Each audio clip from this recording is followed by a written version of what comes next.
Indonesia. Merah nih. Yoi.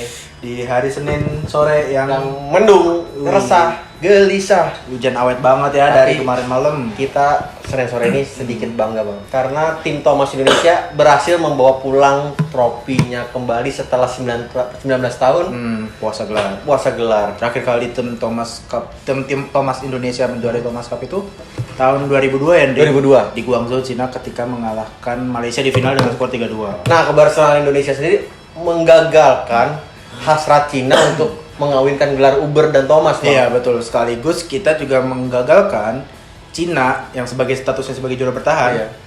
untuk meraih kembali gelar di tahun ini. Tahun ini. Nah, ini merupakan gelar ke-14 ya buat Gelar ke-14. tim Thomas Indonesia. Memang di akhir tahun ini sepertinya nasib baik menghampiri olahraga Indonesia bang. Ya betul, selain dari Thomas Cup dan selain dari bulu tangkis menjuarai Thomas Cup, ada apa lagi nih? Ada timnas putri kita yang lolos ke kualifikasi Piala Asia 2023. 2003. Timnas putri sepak bola ya. Timnas putri sepak bola. Dan juga timnas putra sepak bola kita lolos ke kualifikasi Piala Asia 2023. Iya. Telah mengalahkan Taiwan dalam dua leg dengan skor 5-1 ya. 5-1. Dengan kemenangan itu juga timnas Indonesia mengalami kenaikan ranking ya. Iya. Kenaikan ranking sebesar 10 di Mudah-mudahan ranking konsistensi dari cabang bulu tangkis, olahraga dan cabang-cabang lainnya terus bertahan bang. ya terus terus berkembang lah. Iya, berkembang. Tapi sayangnya ada sedikit hal yang membuat keberhasilan Indonesia Nah, ini tercoreng. ini sempat rame nih bang. Bukan gue punya media sosial ya. Teman-teman gue tuh di media sosial kayak, kenapa sih PBSI yang ditampilkan benderanya? Kenapa sih ini Indonesia loh bukan PBSI? Nah, mungkin para atlet dan pengurus PBSI pun ingin bendera Indonesia yang berkibar di sana bang. Tapi kita lagi-lagi kan lagi mendapatkan hukuman bang. Ya, lagi-lagi kita sedang mendapatkan hukuman dari Badan Anti Doping Dunia Iya. karena Badan Anti Doping Indonesia (LIDA) itu mengalami semacam miskomunikasi Iya, koordinasinya kurang bagus lah sama WADA. Ibaratnya lu mahasiswa lu dikasih tugas sama dosen tapi lu nggak ngerjain, ibaratnya lu kayak bolos. gitu. Nah, itu hukumannya adalah untuk Indonesia di olahraga manapun dalam setahun ke depan dilarang menggunakan Bendera dan diganti benderanya dengan bendera netral. Ya contohnya kayak di Thomas kemarin ya bang. bendera-bendera yang menjadi asosiasi dari olahraga tersebut. Simbol. Contohnya kayak bulu tangkis kan PBSI. Jadi simbolnya ketika naik podium benderanya bukan Indonesia melainkan PBSI. Tapi dari situ menimbulkan polemik ya. iya, kita masih diizinkan menyanyikan lagu kebangsaan bang. Untungnya sih di situ, untungnya.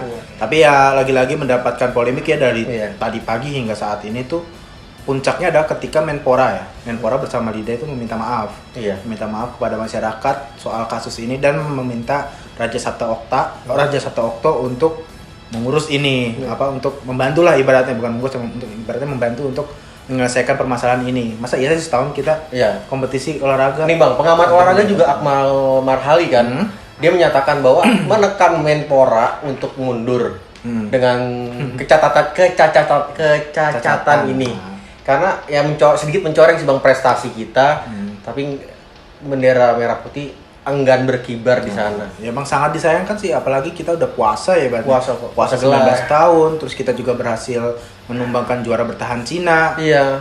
Pas juara nggak ada bendera Indonesia, yang berkibar malah PBSI. Tapi kita tetap mengapresiasi untuk atlet Thomas karena tuh Ya kan bukan kesalahan mereka juga. iya, mereka tetap tampil menggila Tampil meskipun maksimal. nggak ada bendera merah putih saat berkibar di sana. Dan salah satu yang menjadi sorotan gua adalah Jonathan Christie. Nah, menjadi penentu. Menjadi 3-0 tanpa balas. Ini kalau kita bicara soal Jonathan Christie, kita kayak mengingat kembali ketika Indonesia menjuarai Thomas Cup di tahun 2002.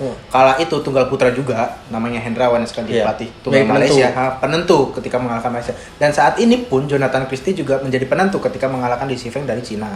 Lagi-lagi juga Jonathan Christie itu menjadi salah satu atlet terkuat di ajang Thomas Cup, karena dia menjadi satu-satunya pebulu tangkis tunggal putra, bukan tunggal putra doang, seluruh atlet di ajang Thomas Cup dengan catatan waktu 376 menit. Bayangin dari fase grup hingga final dia total main 376 menit.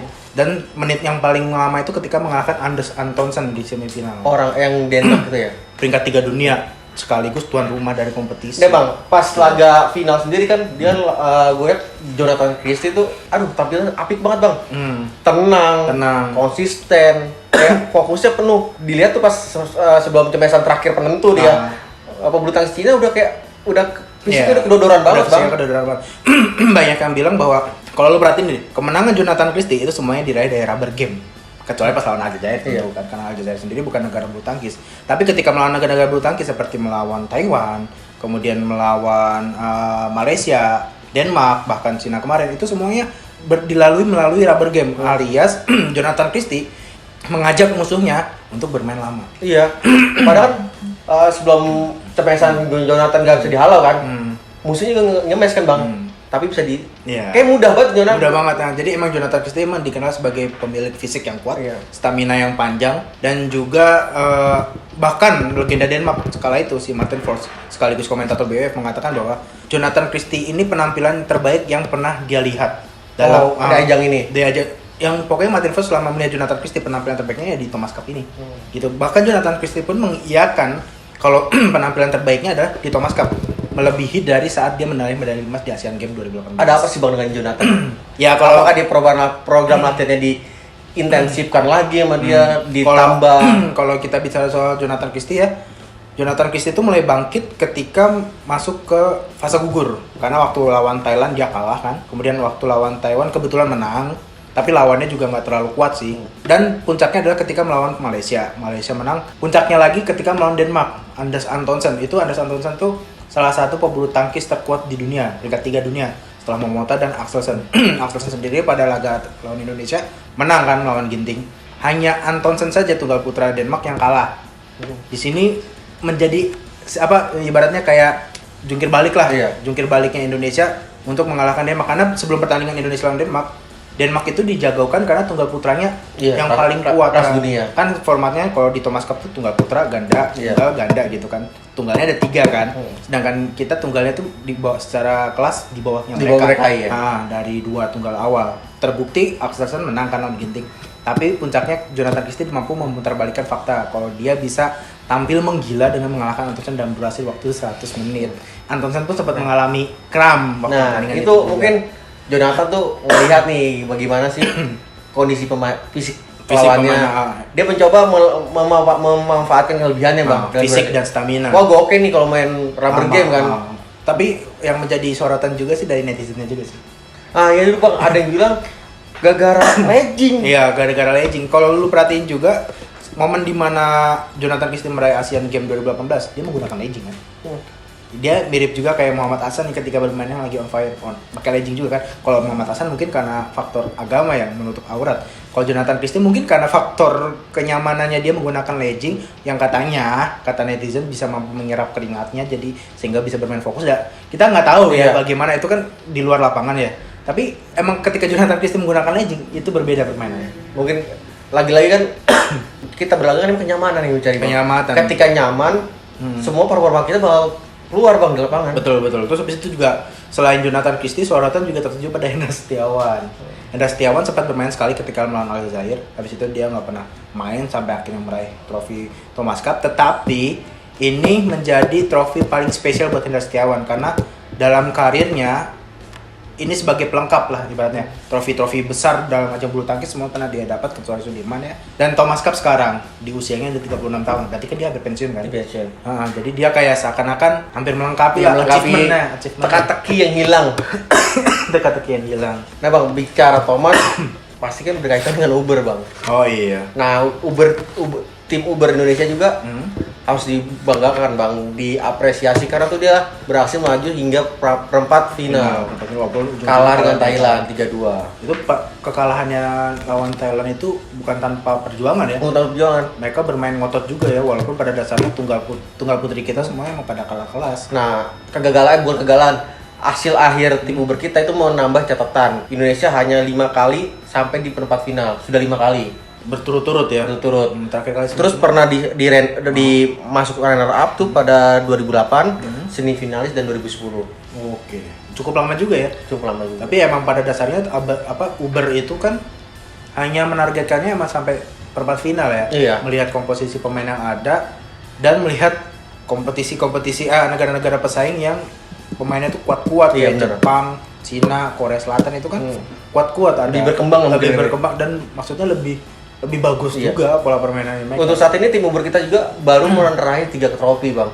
Itu tepatnya tahun 75, tahun 94 dan tahun 96. 94-96 berarti eranya Susi Susanti ya? Susi Susanti. Mia Audina gitu-gitu ya? Emang sudah cukup lama Bang ya, berarti ada sekitar hampir 20 tahun. 20 tahun lebih. 20 tahun lebih dong. 20 tahun lebih. 20 tahun lebih.